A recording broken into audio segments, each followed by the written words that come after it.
Here's how to absolutely transform what you see when you look in the mirror overnight. No weight loss required. We need to talk about why when you look in the mirror, you are so hard on yourself and how it's actually holding you back from achieving your best physical health and your best life and goals overall.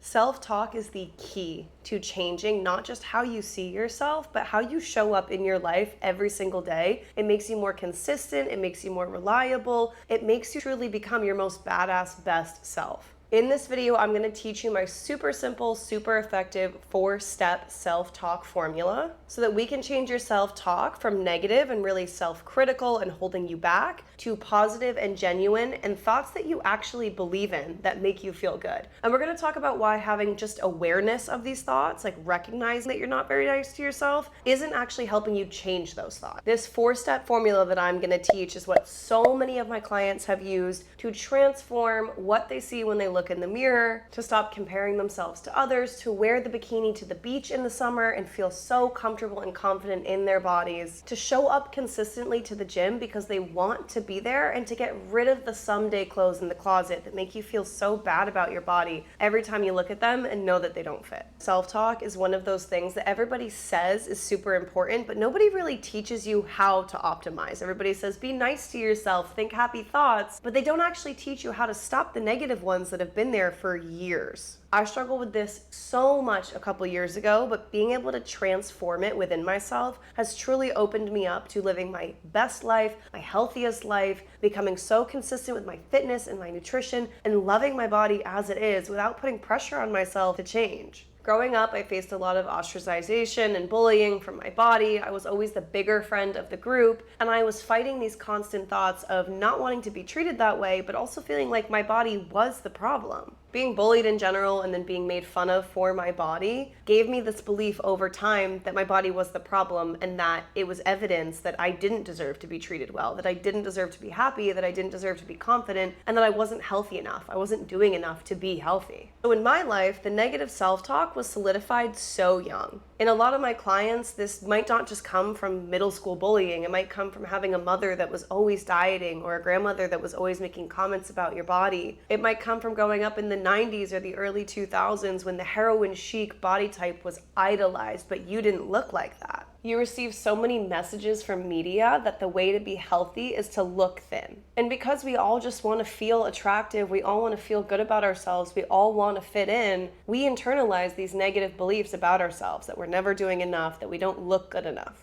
For me, I became an extreme perfectionist with my health, my wellness, and my style, and everything that had to do with my appearance and trying to control it. I was also a huge people pleaser because I just wanted other people to like me. People didn't like me when I was younger, and it was so hard. Long story short, spiraled into obsessive wellness habits. I struggled with an eating disorder called orthorexia for a long time, and I was meticulous. I was obsessed with being perfect in my wellness all the time, and my self-talk was so mean, was so negative during that. Anytime I ate a food that was bad versus ones that were good, I beat myself up and told myself that I had ruined the entire day, that I had ruined my health for the whole day. Every time I skipped the gym because I was a college student who was doing way too much and I was exhausted, I told myself that it was because I didn't have the willpower, I didn't have the motivation, I wasn't as good as other people who were in the gym every day. And whenever I let a frat boy treat me like crap, I internalized the hell out of that. No matter what I did, no matter how much weight I lost, because I did hit the goal weight that I had set for myself after an amount of time, no matter how much I did in a day, no matter how much weight I lost, because I did hit my goal weight at one point, I was a weight loss success story, I never felt good enough.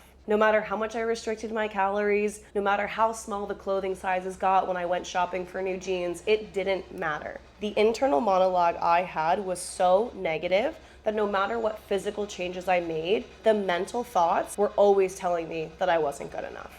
It wasn't until I hit that goal weight that I realized this and realized that I didn't need to change what was on the outside. I needed to change what was happening on the inside. I needed to change the way that I saw my body and how I believed that my worth was equal to what I looked like. My body wasn't the problem, how I thought about it was. Now, let's get to the good stuff. I've got a 4-step formula for changing your negative body, food, movement, self-thoughts into positive ones that you actually believe. Because we often repeat these positive self-loving mantras, but in the back of your brain, you don't actually believe them. And we need to fix that as well. So my self-talk formula has 4 simple steps, and I have had so many clients work through this. In my group coaching program, the Dream Girl Circle, we just went through the unit on self-talk. I teach it at the beginning of the program because it is something that you need to practice and have accountability with. But there are so many transformations that my clients have had through this process just because they've gone through this 4-step formula and committed to practicing it. I'm definitely gonna need to put some of those here so that you can see them for yourself. But the self-talk formula has 4 simple steps. Step number 1 is just recognizing your thought. If you're watching this video, you've probably already done this step, so congratulations. Recognizing that you're not very nice to yourself is actually progress. Now, the way to do this step right, though, is not just to hear those negative thoughts, because that's overwhelming. You need to put them into words so that you can see them for what they are, slow them down because your brain is moving so fast with these negative thoughts, and just understand what they're saying to you so that you can call bullshit on it. I highly recommend literally writing this out, either in a note in your phone, in your journal, on a scrap piece of paper, and burning it. It doesn't matter, but putting those thoughts into words, into a sentence that another person would have to understand, makes you slow down your brain, because these thoughts are so ingrained that you don't even realize they're happening a lot of times. You don't even realize how absurd they are or how negative they are. So step number 1, recognize, write them down. Step number 2, also super simple, but so essential to this process. This is examining the thought. When we examine, we need to have curiosity and compassion, not guilt and shame. A lot of times when we think negative things about our bodies or about ourselves, we feel guilty for feeling that way, but stacking that shame on top of the negative feeling doesn't do anything to get rid of the negative feeling, does it? So when we examine this thought, we're simply going to ask ourselves, where might this come from in my past? I had a belief that I needed to have a flat stomach in order to be healthy. This doesn't come from a place of truth. This doesn't come from a place of, I'm just really mean to myself and I suck. This comes from somewhere, and I need to examine where that might be. For me, it was a combination of a lot of things. I had a mother that was always dieting because she was a victim of diet culture and struggling with her body image as well.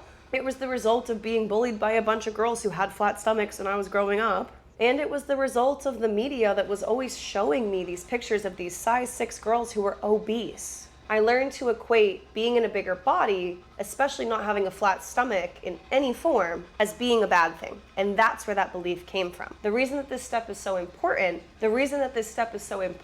is because you need to recognize, again, that you're not just a bad person who has bad thoughts. You are somebody that is consciously unlearning a belief that you acquired over time. Step number 3, my favorite, is to challenge this thought. And we can challenge the thought super simply. This is something that a lot of people think they do because they hear the thought and go, no, that's negative. I don't want to think that. That's not challenging. We need to be a little bit more detailed. We need to actively talk back to the thought. So when we challenge, 3 major questions. Is this productive? Is this reaffirming? And is this helpful? If the answer to any of those questions is no, this thought does not belong in your brain. So with my belief that I need to have a flat stomach in order to be healthy, this isn't productive because having this thought is so negative and makes me feel so bad about myself that it doesn't motivate me to go accomplish anything. It doesn't get me any closer to my goals. It doesn't get me in the gym. And even if it does get me in the gym, which it might have when I had an eating disorder, it didn't get me in the gym long term, maybe for a couple weeks or maybe a couple months or maybe a couple minutes, but it didn't give me a long-term sustainable habit. So it wasn't productive towards my greater goals. Is it affirming? No. It makes me feel terrible about myself. That's usually the answer to that question. And is it helpful? No. Again, doesn't teach me anything new, doesn't get me towards my goal, doesn't help me be a better person or grow and change. It keeps me stuck. It keeps me small.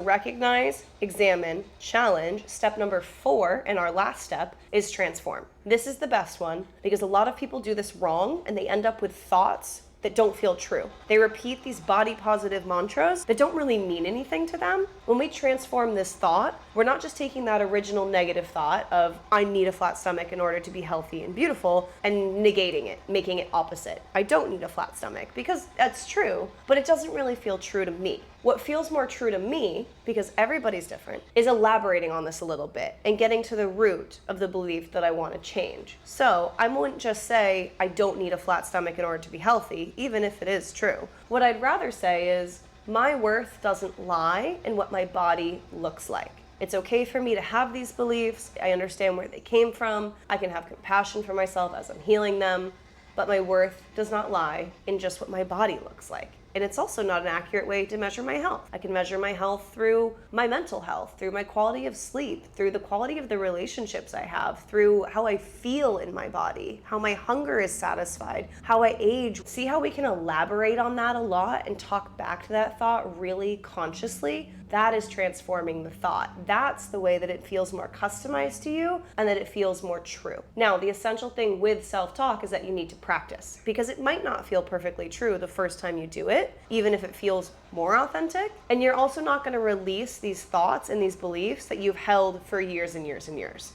When you thought this way for such a long time, it is going to take some time to unlearn it. It's like learning a language, and then if somebody told you tomorrow morning, forget all the English that you've ever learned in your life, or forget all the mathematics you've ever learned in your life. It's possible, but it takes practice and it takes time. And that doesn't mean you're doing it wrong, doesn't mean you're not doing good enough. Now, if this feels intimidating, I just want you to take it one step at a time, one day at a time. You don't need to transform every single negative thought you have. Some of my clients start with having one little journal session a week where they pick the biggest thoughts from the day. Some of my clients choose one thought a day. Some of my clients just take it as it comes and go with whatever they have the capacity for, which is different every day. But overall, this is an essential skill that you need to develop and practice, because so much of your life is missed out on when you have these negative thoughts about your body. Think about the mental energy that it takes to even go through this formula. It takes more than that to be having these negative thoughts all of the time. And that energy that you're missing out on, both mentally and physically, that can be spent on so many other things.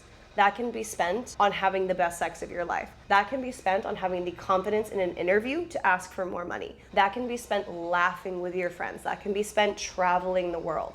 But when you're stuck in those negative thought patterns that don't make you think that you deserve those things and take the energy away from you being able to do those things, you stay where you are long term. Your growth stagnates. So changing your self-talk, changing how you see yourself, will change your entire life. Even though this is an essential skill, it is something that takes time to practice. I am someone that has done this successfully. I work with so many clients who have done the same thing. So if you ever want to do this work with someone like me who can hold you accountable, who can give you the support that you need, my email and my Instagram are always in the description of my videos. And you can subscribe to my channel to get more content like this. But send me an email, send me a message, ask me your questions. I'm here to help with this. And if you want to learn more about my story, I'm going to put the link to that video here so that you're able to learn more about how I moved through this myself and see that it is possible for you as well. All right, go write down those thought transformations, practice it, and give yourself a little bit of extra love today. I'll see you soon.